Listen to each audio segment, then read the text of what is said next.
오늘 여러분과 좀 같이 나누고 싶은 것은 오늘까지도 인도하신 하나님의 은혜라는 제목을 가지고 말씀을 나누기 원합니다. 에벤에셀이라는 그 말은 여기까지 우리를 도우셨다는 의미를 가지고 있습니다. 여기까지 우리를 도우셨다. 이것을 신약에서 사도 바울은 고린도전서 15장 10절에 내가 나된 것은 하나님의 뭐로 됐다고요? 은혜로 되었다. 내가 나된 것은 하나님의 은혜로 되었다. 그래서 하나님께서 여기까지 우리를 도우셨다고 말씀했던 것처럼 사도 바울은 하나님의 은혜로 내가 나된 것은 하나님의 은혜로 된 것이다. 이렇게 고백을 하고 있습니다. 여러분, 내가 그리스도 안에서 살면서 또 한 해 동안 또 우리가 보내면서 하나님께서 우리를 오늘 특성도 있었지만은 우리를 돌보신다는, 하나님께서 우리를 눈동자같이 돌보시고 보호하신다는 그 사실을 우리가 믿는다면 뭔가 우리 마음에 참 든든함이 있고 또 편함이 있습니다. 그러나 하나님이 우리를 돌보셨다는 그런 확신이 없게 됐을 때 왠지 불안하고 또 염려스럽고 걱정이 되는 일을 살아갈 때가 많이 있습니다.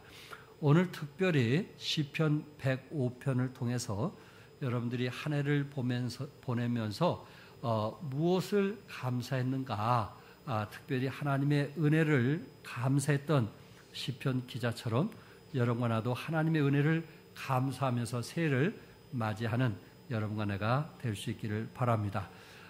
여기 그 5절과 6절에 그의 종 아브라함의 후손 곧 택하신 야곱의 자손 너희는 그가 행하신 기적과 그의 이적과 그의 입의 판단을 기억할지어다 라고 말씀을 했는데, 하나님께서 특별히 아브라함을 택하시고 또 야곱을 택하시고 이삭을 택하시고 또한 거기에 후손들을 택하셔서 기적과 이적을 행하신 것을 기억하라, 이렇게 말씀을 했어요. 우리가 한 해를 이제 보내면서 하나님께서 우리를 택하셨다는 거, 이건 너무나 분명한 사실이 아니겠어요? 하나님이 우리를 뭐 하셨어요? 택하셨다는 사실. 그리고 하나님께서 우리를 택하셔서 구원받은 여러분과 나에게 참 우리가 지나와 보니까 그때마다 하나님께서 또한 기적과 이적과 하나님의 섭리 속에 한 해를 지나오게 됨을 보게 됩니다. 우리 본문에서 그것을 기억할지어다 이렇게 말씀했어요.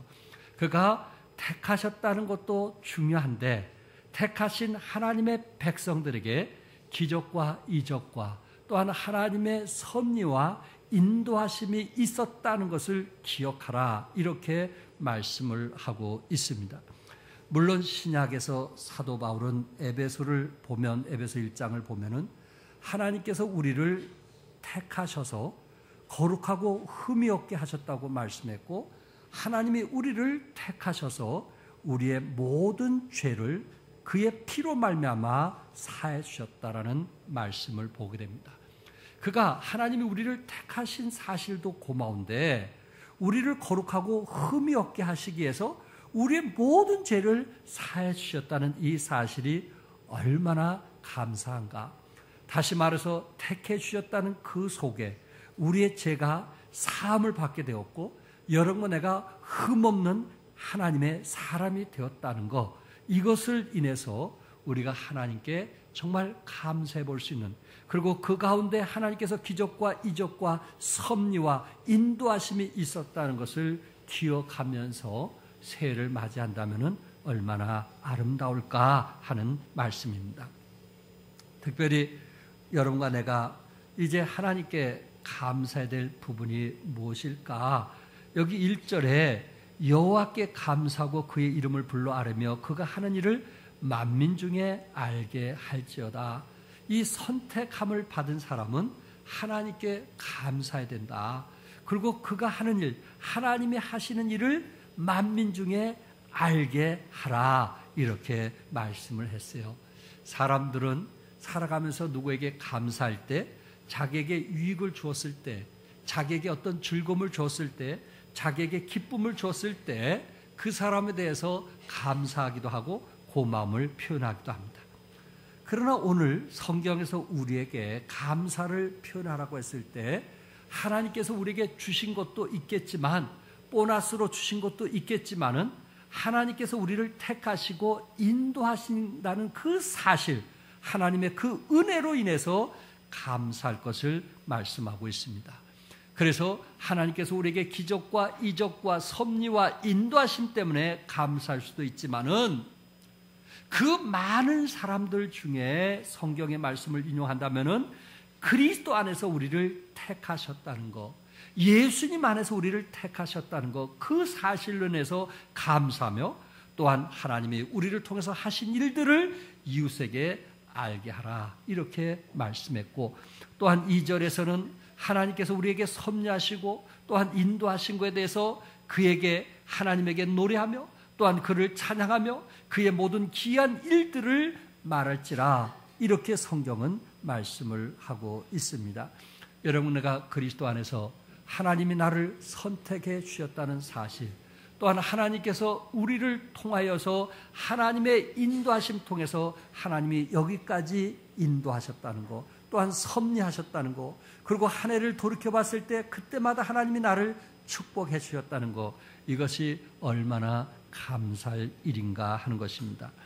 우리 이재영 형제와 같이 식사하면서 2번을 제가 방문을 하게 됐는데 이런 이야기를 합니다. 그 옆에 있는 이제 이사님이, 그분이 거의 그 일을 다 맡아서 안에 있는 일들은 하더라고요. 근데 이분이 아주 신실한 크리스찬이더라고요. 그러면서 우리 이재영 사장님도 좀 교회 좀 가도록 목사님 좀 도와주세요, 그런 얘기를 하더라고요. 아주 신실한 크리스찬인데 이런 이야기를 합니다.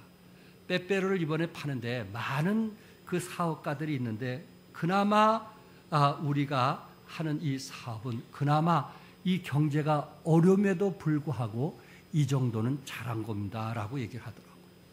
다른 데는 막 파산이 돼가지고 공장이 무너지고 그런 데가 한두 군데가 아닌데 그나마 우리는 전에보다는 많이 팔리지 못했지만은 그나마 너무 감사하다는 얘기를 제가 들었습니다.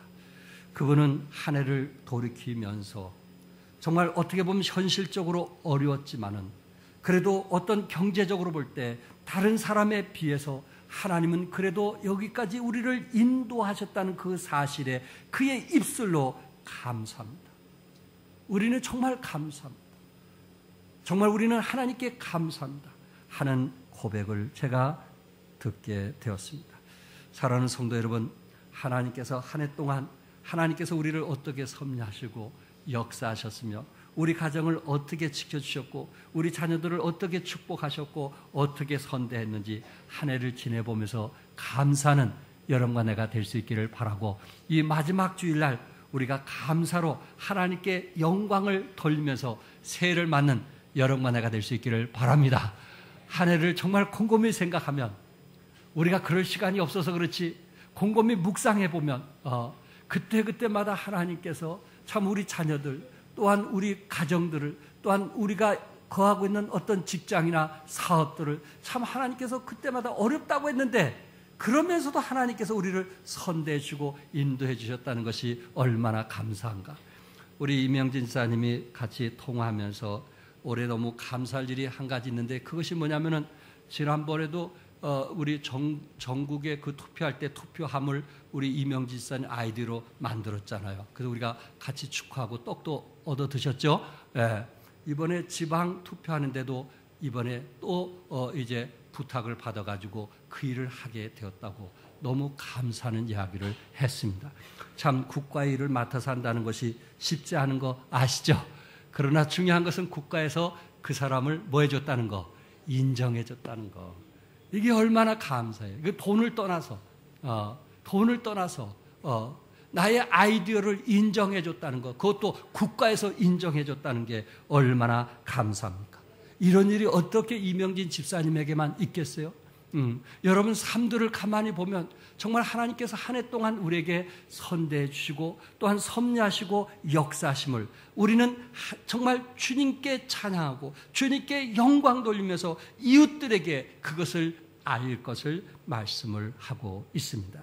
하나님이 선택하셨다는 사실, 그리고 하나님께서 우리를 선택하신 것으로 끝나지 않고 또한 하나님께서 우리에게 기적과 이적을 행하시고 그리고 그 기적과 이적을 하나님이 우리에게 기억하기를 원하고 있다는 사실입니다.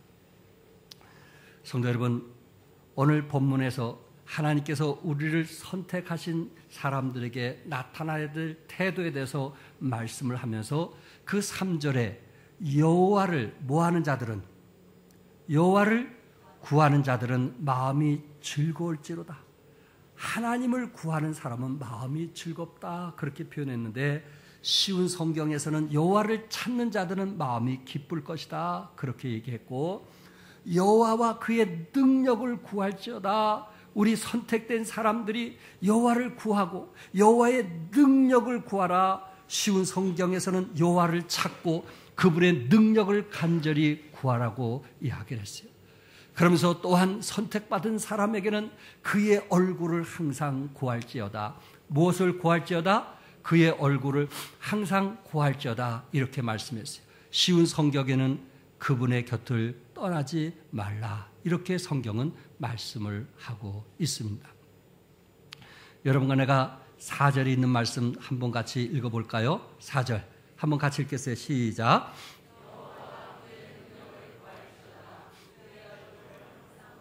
예, 그의 무엇을 구하고 능력을 구하고 그의 무엇을 구하라 했어요? 얼굴을 항상 구하라, 이렇게 말씀을 했습니다. 우리가 표적을 구할 수 있어요. 우리가 배부름을 구할 수 있어요. 우리가 하나는 우편에 하나는 좌편에 앉게 해달라고 출세하고 성공할 수 있도록 구할 수 있어요. 우리가 닥친 문제를 해결해달라고 구할 수 있어요. 내 몸이 질병으로 인해서 고통을 당하고 있으니 치료해달라고 구할 수 있어요. 물질의 어려움을 구할 수 있어요. 물질의 문제 때문에 힘들지 않도록 구할 수 있어요. 내가 속상하고 힘든 일들이 좀 잘 되어지도록 구할 수 있어요. 우리가 여러 가지 구할 수 있지만은, 그러나 본문에서는 여호와를 구하라, 여호와의 능력을 구하라, 여호와를 구하는 자들은 마음이 즐거울지로다, 이렇게 말씀했어요. 우리가 무엇을 구했느냐 하는 것입니다. 때로는 물질을 구하고 명예를 구하고 성공을 구하고 행복을 구하고 때로는 잘된 일을 구하고 또한 문제 해결을 위해서 구했지만은 때로 그것이 더디 응답이 되었을 때 우리는 이스라엘 백성들처럼 하나님을 원망하고 불평하다가 가나안 땅에 들어가지 못할 수도 있다는 것입니다. 그러나 여호와를 구하면, 하나님을 찾으면 우리 마음이 즐겁다고 했어요. 여러분, 내가 정말 하나님을 구하기 위해서 이 시간에 왔다면, 하나님을 찾기 위해서 이 시간에 왔다면 여러분의 마음은 행복한 가운데 돌아가게 될 것입니다. 왜 성경은 하나님을 구하라고 말씀했어요? 이 세상 모든 만물을 하나님이 창조하셨기 때문에 그렇습니다. 왜 여호와를 구하라고 말씀하셨어요? 우리의 필요를 아시는 분은 누구시니까? 하나님이시기 때문에 그렇습니다. 서울 성서 침례계 김학수 목사님은 자녀들을 유학에 보내면서 목회자 봉급으로는 그것을 감당할 수 없어요. 그래서 늘 가르칠 때 뭐라고 가르친지 아십니까? 진짜 아버지에게 구하라는 거예요. 누구 아버지에게? 그분이 누구예요? 진짜 아버지에게 구하라는 거예요. 김명아 그 자매는 진짜 아버지에게 구하면서 하버드 대학 교수까지 그 일을 감당하게 되었어요.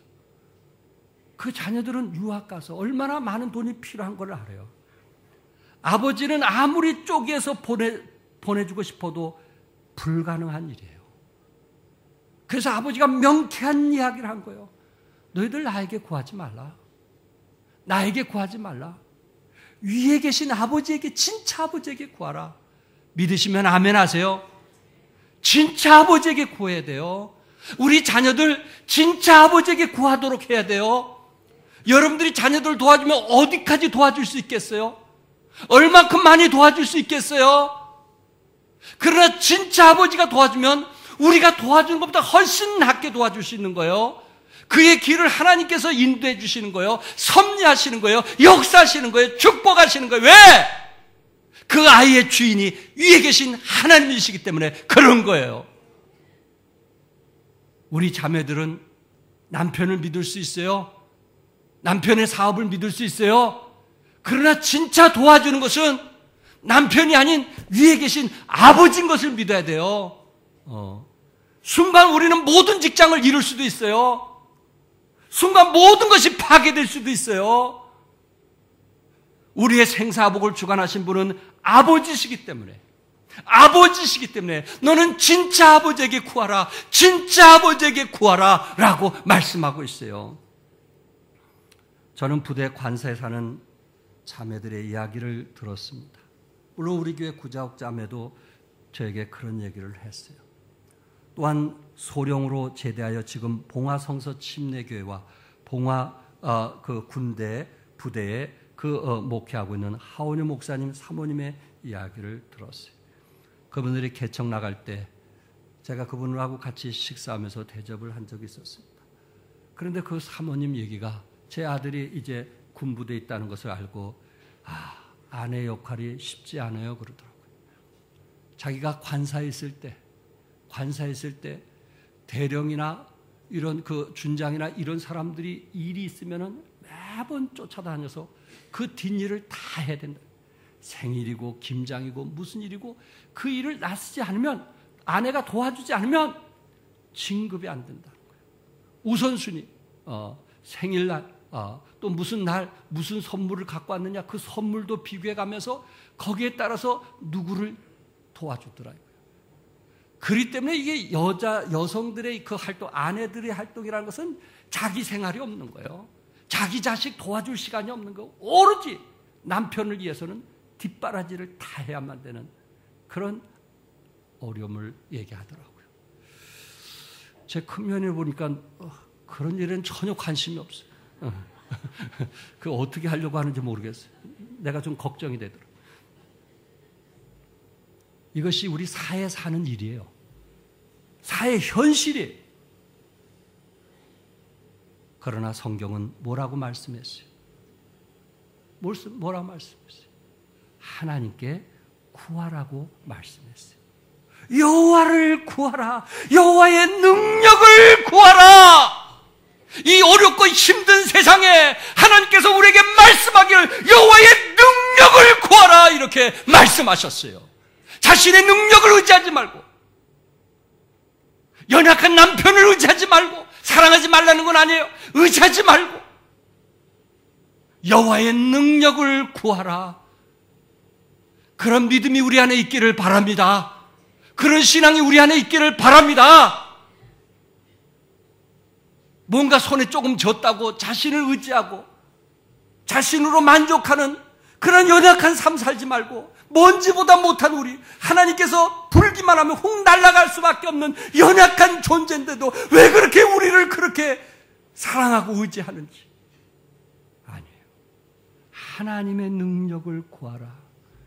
여호와를 구하라. 옛날 어느 나라에 왕이 있었어요. 이분이 지방에 사냥을 하러 갔다가 거기 한 목동을 만났는데, 이 목동이 그 왕에 대해서 아주 성실하게 섬기고, 지리를 얘기해주고, 어디 가면은 이제 그 짐승을 잡을 수 있고, 너무 따라다니면서 성실하게 하는 거예요. 그래서 왕이 그 사람을 보더니 댐댐이가 되어서 궁궐 안으로 들어라 했어요. 그러면서 일을 시켜보니까 너무 잘하는 거예요. 그래서 마지막은 몇 년이 지난 후에 왕이 그에게 맡긴 게 뭐였냐면은 왕의 재산에 대해서 그에게 모두 다 맡겼어요. 이거는 대단한 직책이죠. 왕의 재산에 대해서 모두 다 금이건 보성이건 은이건 그것을 모두 다 맡겨가지고 늘 보고하도록 했어요. 그러니까 주위에 있는 사람들이 시기하고 질투하는 거예요. 아니, 저 시골에 있는 목동 같은 사람이 와가지고 어떻게 저런 큰 일을 하는가 말. 그래도 나 같은 사람이 해야지 하면서 시기하고 질투하면서 어디 좀 흠잡을 데 없는가 하면서 그 흠 잡기 시작을 했어요. 근데 아무리 흠을 잡으려도 허물이 없는 거예요. 근데 이분이 궁궐 그 옥상에 작은 방에 항상 들어갔다 나오면은 열쇠로 잠그고 내려오는 거예요. 이게 하나 흠이었어요. 그래서 그 시기했던 신하들이 얘기하는 거예요. 지금 저 사람이 당신의 재산을 가지고 궁궐 옥탑에 올라가서 숨겨놓고 그리고 문을 잠그고 내려오니 그 열쇠를 한번 뺏어서 확인을 해보라고 했어요. 왕은 그렇지 않을 것이라고 했음에도 불구하고 하도 주위의 신하들이 그렇게 얘기해서 신하들과 함께 그 열쇠를 빼앗아 가지고 갔어요. 열었어요. 그런데 그곳에 보니까 뭐가 있냐면은 그 목동 때 입었던 그 헌 옷하고 그리고 이제 그가 신었던 신발 하나가 있는 거예요. 그 외에 아무것도 없는 거예요. 왕이 놀랐어요. 그래서 목동에게 얘기한 거예요. 아니 이게 뭐냐고, 이게 너에게 그렇게 보물처럼 귀한 거냐고 그렇게 물었어요. 그때 목동이 한 얘기가 이렇습니다. 제가 이곳에 올 때 이 장화 같은 신발 하나하고 누더기 같은 이 옷을 입고 왔는데 왕이 저를 불쌍히 여겨가지고 이렇게 큰 일을 맡겨줬는데 내가 그것을 잊지 않고 겸손한 삶을 살기 위해서 혹시 우쭐대고 교만해서 혹시 그럴까봐 늘 겸손한 마음을 갖도록 하기 위해서 내가 이곳에 왔을 때 처음 입었던 헌옷 그리고 신발을 보면서 항상 겸손해지려고 했습니다라는 얘기를 하는 거예요. 야, 그 왕의 마음이 어떠하겠어요? 세상에 이런 신하가 어디 있어요? 그가 그 처음에 왕을 사랑했던 그 처음의 마음을 잊지 않으려고 애썼던 그 목동의 마음을 알고 그가 더 높은 곳에서 권력을 행하도록 했다는 것입니다. 사랑하는 성도 여러분, 우리가 이런 믿음을 가져야 되지 않을까요? 한 해를 지내보면서 내가 이렇게 모았어, 내가 이렇게 잘했어, 그럴 수도 있겠지만은 한 해 동안 지나면서 하나님 나를 도와주셨다, 하나님 나를 축복해 주셨다, 그러면서 새해에도 하나님을 바라보면서 구하는 그러한 크리스찬들이 된다면 얼마나 아름다울까라는 생각을 해본 것입니다. 두 번째는 하나님의 언약을 영원히 기억하시는 은혜를 감사했어요. 여기 8절에 보니까는 그는 그의 언약 곧 몇 대에 걸쳤다 그랬어요? 몇 대에 걸쳐요? 몇 대에 걸쳐? 1000대에 걸쳐 명령하신 말씀을 하나님이 영원히 기억하셨다고 그랬어요. 하나님은 1000대에 걸쳐 명령하신 그 말씀을 영원히 기억하시는 분이십니다. 아브라함에게, 이삭에게, 야곱에게, 요셉에게 그들이 1000대 동안 하나님께서 그들에게 약속하신 것을 얼마 동안 기억하신다고요? 영원히 기억하시는 그 하나님, 영원한 언약을 하시는 그 하나님께 그 은혜에 대해서 우리가 감사해야 되지 않겠는가 하는 것입니다. 하나님의 말씀은 하나님의 약속 어음과 같습니다. 여러분이 지금 보고 있는 하나님의 말씀은 하나님의 약속의 보배 창고와 같은 것입니다. 이 약속의 말씀을 붙들고 여러분 내가 정말 감사하고 그리고 하나님께 찬양하며 살아갈 수 있기를 바랍니다. 왜? 이 약속의 말씀을 붙들었기 때문에 우리에게는 희망이 있을 수가 있었고, 우리는 약속의 말씀을 붙들었기 때문에 하나님을 찬양할 수가 있었고, 이 약속의 말씀을 붙들었기 때문에 어둠이 물러가게 되었고, 또한 절망이 소망으로 바뀌어졌으며 눈물이 웃음으로 바뀌어졌으며 두려움이 담대함으로 바뀌어질 수 있었기 때문에 그렇습니다. 무엇이? 하나님의 말씀이. 왜? 이것은 하나님의 영원한 약속이기 때문에 그렇습니다. 다른 것은 변할지라도 하나님의 말씀은 영원한 약속이단 말이에요. 이 말씀을 우리가 의지하고 이 말씀을 믿고 이 말씀을 주장할 때 우리는 이 말씀으로 이루어짐을 믿습니다. 하나님이 약속하신 거기 때문에 1000대까지 약속하신 것을 하나님은 영원히 기억하신다고 말씀했습니다. 이보다 귀한 말씀이 어디 있겠습니까? 하나님은 우리에게 약속하신 대로 의의 길로 인도하심을 믿으시기 바랍니다. 아프리카 최전방 선교 기지에 있던 한 여자 선교사의 이야기입니다. 어느 날 이가 소화장애로 이독한 병에 걸렸는데 그 병에 걸리게 되었을 때 미국에서 또한 선교비까지 오지 않아서 한 달 내내 보리죽과 깡통에 있는 분유로 겨우 연명을 하게 되었습니다. 한 달이 지난 후에 몸이 회복되면서 또한 미국에서 선교비가 와서 그것을 가지고 생활을 하고 있다가 그 후 몇 년 후에 미국에 가서 선교 보고를 하게 된데 많이 모이는 그 성도들 앞에 자기가 과거에 이렇게 선교사로서 살면서 힘들었다는 얘기를 하고 있는 것입니다. 그때 당시 소화장애로 제가 한 달 동안 보리죽과 그리고 분유로만 생활을 했는데 그때 선교비가 오지 않아서 참 마음이 힘들었고 원망도 했습니다 라는 얘기를 했어요. 선교사님이 보고가 끝난 후에 내려올 때 한 의사가 이야기를 합니다. 선교사님, 이 소화장애 때는요, 소화장애 때는 보리죽을 먹어야 회복이 되는 겁니다. 만약에 돈이 있어가지고 다른 고기나 다른 것을 드셨다면은 당신은 죽었을 것입니다. 이때 선교사님이 눈물을 흘리면서 하나님께서 나를 인도하셨구나. 하나님이 나를 살려주셨구나. 거기서 무릎을 꿇고 하나님께 고백했다는 이야기입니다. 때로 배고픔이 있을 수도 있고 때로 보리죽으로 한 달을 보낼 수 있었음에도 불구하고 그곳에서는 하나님의 섭리가 있었다는 말씀입니다. 사랑하는 성도 여러분, 여러분과도 하나님의 섭리를 믿으시고 지금까지 하나님의 약속의 말씀을 붙들은 것처럼 내년에도 내가 한 해 동안 하나님의 어떤 약속의 말씀을 붙들고 살 것인가, 그것을 한번 깊이 묵상하면서 그 약속의 말씀이 내 개인의 약속의 말씀이 되고 가정의 약속의 말씀이 되고 사업의 약속의 말씀이 되어서 영원토록 함께 하시는 하나님과 함께 하시기를 바랍니다. 말씀을 붙드세요. 말씀을 붙드세요. 그것을 감사해서 정말 한 해 동안 내가 힘들고 오래도 저는 이 말씀을 붙들었어요. 저는 이 말씀을 주장했어요. 그랬더니 하나님께서 저를 이렇게 선대해 주셨어요. 그렇게 믿음으로 승리할 수 있기를 바랍니다. 끝으로 하나님이 11절에 보니까 내가 가나안 땅을 내게 주어 너에게 할당된 소유가 되게 하리라. 하나님께서 약속하셨어요. 어느 땅을 주겠다 그랬어요? 가나안 땅을 주겠다고 했고 할당된 소유가 되게 하리라. 그 땅을 할당해서 나눠주시겠다고 약속을 했어요. 이것을 이스라엘 백성들 430년 동안 노예 생활을 했던 저들에게 하나님께서 지금 약속하신 말씀입니다.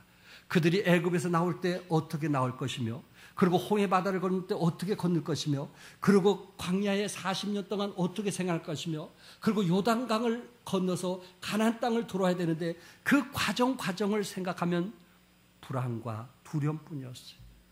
어떻게 그런 일을 할 수 있겠어요? 그 순간순간 어떻게 그렇게 가나안까지 들어올 수 있겠어요? 그런데 하나님은 내가 가나안 땅에 내게 주어 너에게 할당된 소유가 되게 하리라고 약속을 했던 것입니다. 때로 저들이 불안하고 걱정이 돼서 하나님을 원망하고 불평하다가 어떻게 되었나요? 또한 저들이 그 가나안 땅에 들어오기까지 그 주위에 있는 사람들과 전쟁을 통해서 어떻게 됐나요? 또한 가나안 땅에 그 네피림 후손인 아낙 자손들로 인해서 저들이 하나님을 어떻게 불평했나요? 우리는 너무나 잘 알고 있습니다. 결국 그들은 모두 다 광야에서 죽고 말았어요. 20대 이하만 결국 가나안 땅에 들어가서 살게 되었습니다. 왜? 하나님께서 가나안 땅을 주시겠다고 약속했는데 그들은 그 과정에 대해서 두려워하고 원망했기 때문에 그렇습니다. 최근에 불안감을 느끼는 사람들이 급속히 늘고 있습니다. 북한 핵 문제와 또한 최근에 김정은 씨가 장석대를 사용함으로 인해서 많은 사람들이 불안감, 전쟁에 대한 우려를 하고 있습니다. 경기 침체 우려, 정부 정치권의 미숙함, 우리 사회 내 이념 갈등, 서열 파괴 등으로 인한 불안감이 사회 전반으로 빠르게 확산되고 있습니다.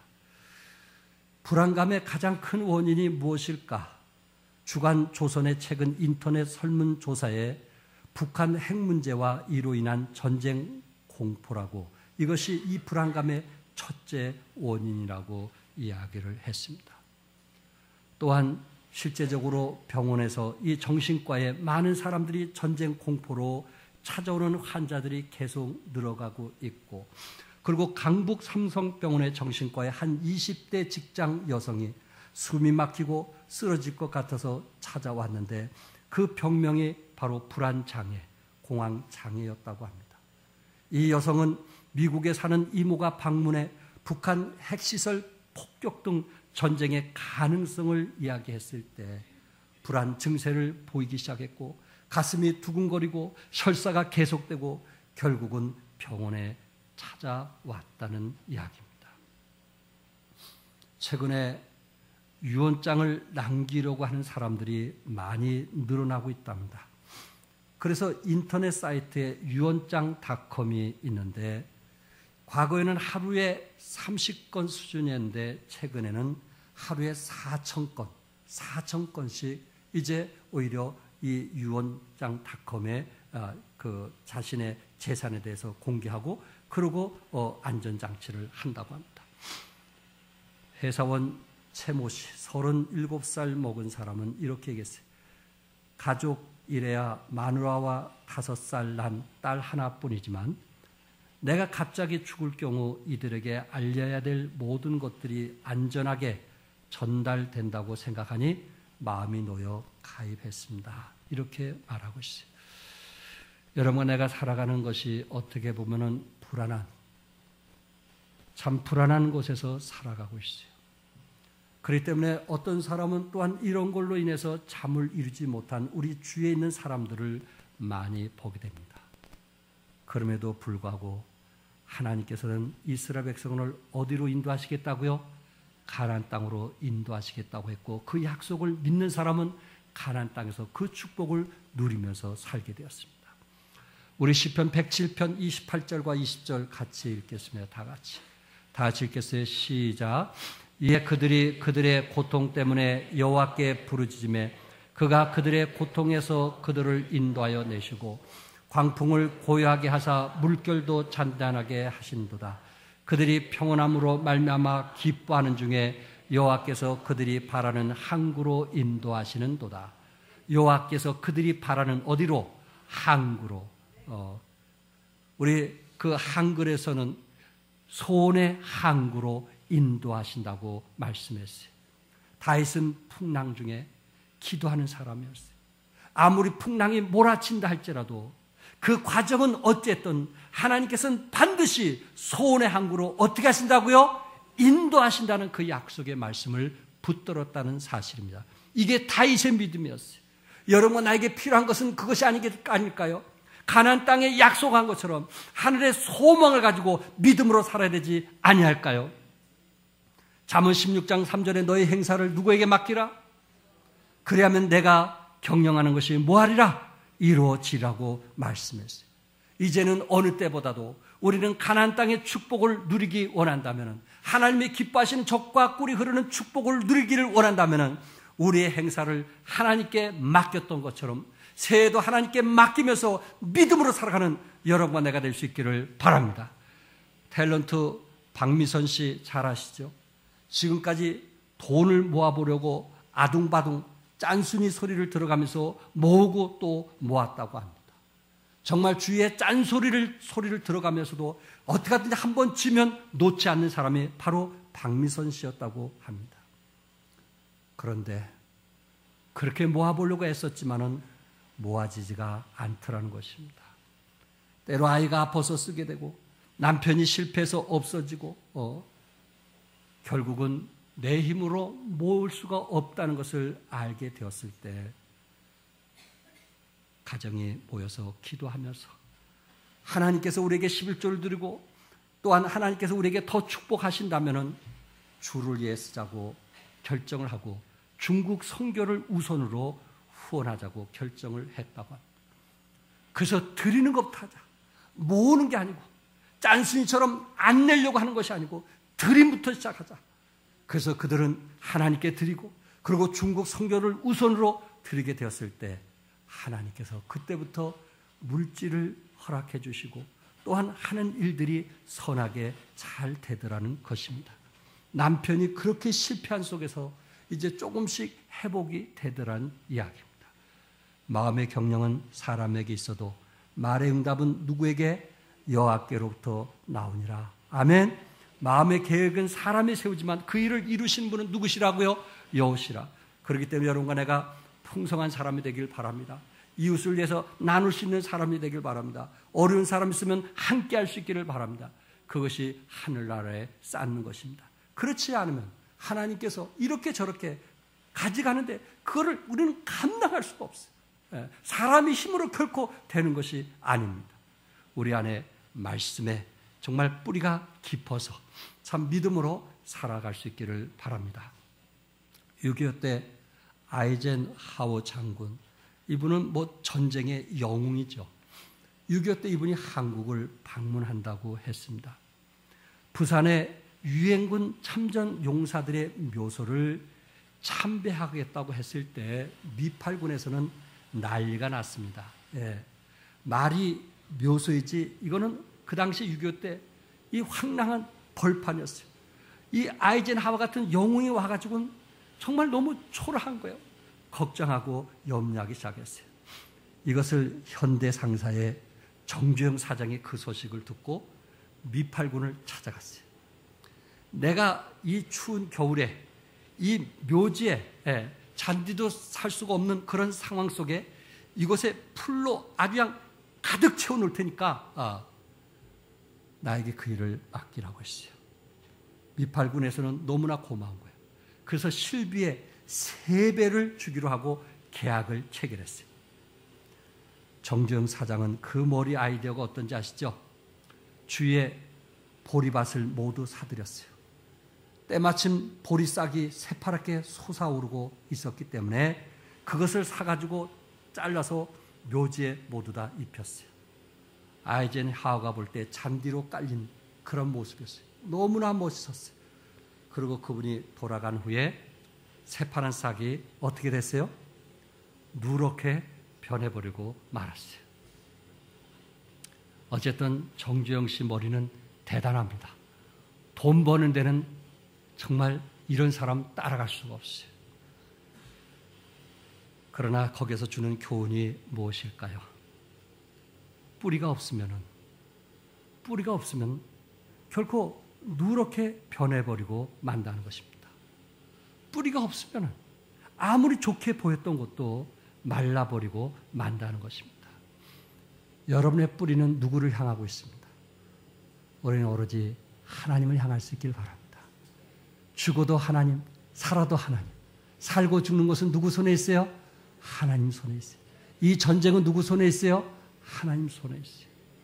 그러므로 불안하고 염려할 것이 아니고 내가 지금까지 믿었던 하나님을 믿으면서 하나님께서 나에게 주신 은사가 무언가 그 일을 함께 할 수 있길 바랍니다.